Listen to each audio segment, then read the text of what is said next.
Find a guy, make a deal with him, and pretend to be in a relationship until you get that promotion. These were the words of Tolu to her friend Ada. Ada paced back and forth in her small apartment, biting her nails. Rent was due, and she was barely scraping by. Working as an assistant at an advertising firm in Lagos paid her bills, but just barely. She needed a promotion desperately, but her boss, Mrs. Adeyemi, had made it clear that she preferred employees who were settled in life. She often spoke about how a stable personal life reflects good decision-making at work. Aside, flopping onto a couch, if only getting a boyfriend was as easy as ordering food online, she muttered. Her best friend, Tolu, who was sitting beside her scrolling through Instagram, suddenly perked up. You know, that's not a bad idea. Ada gave her a skeptical look. What's not a bad idea? Getting a boyfriend, or at least pretending to have one. Ada starts up straight. Tolu, you can't be serious. I am.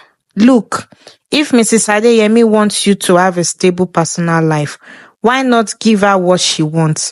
Find a guy, make a deal with him, and pretend to be in a relationship until you get that promotion. Ada hesitated. It sounded crazy, but then again, Lagos was full of crazier things.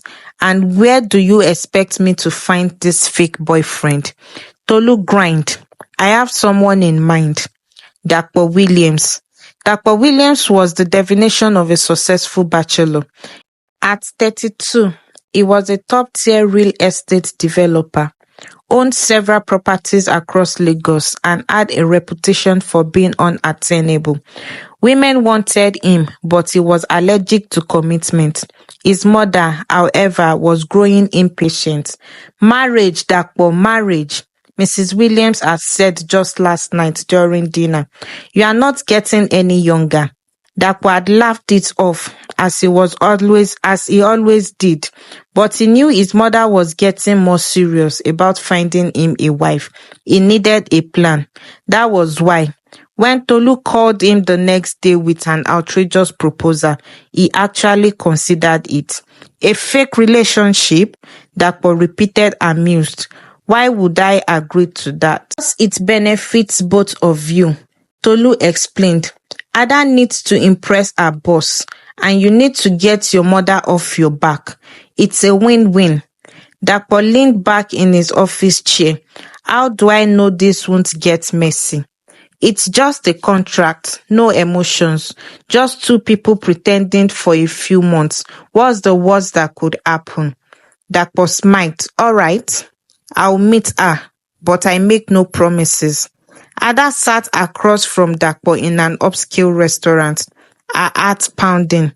He was ridiculously handsome, tall, with smoked dark skin, a well-groomed beard, and air of confidence that made her nervous. So, he said, swirling his wine, let's get this straight.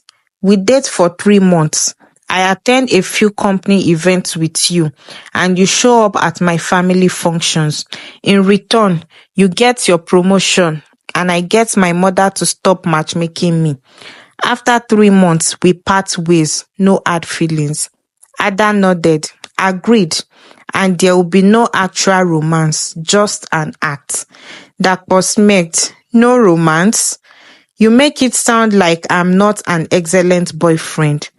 Ada rolled her eyes. I'm sure you are, Mr. Williams, but I'm not here for that. Fine, Dapo said, stretching out his hand. Deal? Deal. She shook his hand, trying to ignore the warmth that spread through her at his touch. At first, it was simple. Dapo would pick her up from work functions, charm her colleagues, and leave before things got too personal. Ada would attend his mother's elaborate Sunday brunches, acting like the doting girlfriend. Such a lovely girl, Mrs. Williams would say, beaming. Dapo, don't let this one go. They would laugh about it later. It was easy. effortless until it wasn't. One evening, after a particular exhausting company dinner, Ada found herself leaning against Dakpo's car, kicking off her heels. I hate pretending to be happy for people I don't like, she groaned. Dakpo chuckled. Welcome to my world. She looked up at him. Why don't you want a relationship? His smile faded slightly. It's complicated. Try me. Dakpo hesitated before sighing. My father was a serial cheater. I watched my mother cry herself to sleep every time that I can't count. I swore I would never put a woman through that, so I avoid serious relationships. Ada's heart clenched. Not all men are like your father, Dakpo. Maybe not, he murmured, staring at her in a way that made her stomach flip. The more time they spent together, the harder it became to separate the act from reality. Dakpo found himself looking forward to Ada's call. She laughed at his dry jokes. She challenged him, made him feel seen in a way no one else did. Ada in turn started seeing the man behind the charm. Dakpo was kind, protective, and surprisingly thoughtful. One evening, after an outing with his family, he walked her to the door. Tonight was fun, she said softly. Yeah, I agree. Silence stretched between them. Then, without thinking, Dakpo reached out and tucked a coil behind her ear. Her fingers lingered. Adana looked up at him, eyes searching, and then he kissed her. The kiss changed everything. What was supposed to be pretend had become very real. Maybe this was a bad idea, Ada whispered days later, avoiding his gaze. Dakpo clenched his jaw. Why? Because you feel something for me? Her silence was answer enough. Ada, we don't have to stop just because this wasn't the plan. But what if I fall for you and you wake up one day and realize you are still scared of commitment? She asked, voice trembling. Dakpo exhaled. Then let me prove to you that I'm not. It took time, but Dakpo did exactly that. He showed up for her, proved that his fear didn't define him. When Ada finally got her promotion, she didn't celebrate alone. Dakpo was right there, cheering the loudest. And when he got down on one knee months later, in the very restaurant where they had first made their fake deal, Ada laughed through her tears. What's so funny? Dakpo asked. I just remembered what you said, she teased, that this wouldn't get messy. Dakpo smiled. Guess I was wrong. So, will you make it official? Ada grinned. Yes, 1,000 times yes. And just like that, their fake love story turned into something real, something lasting.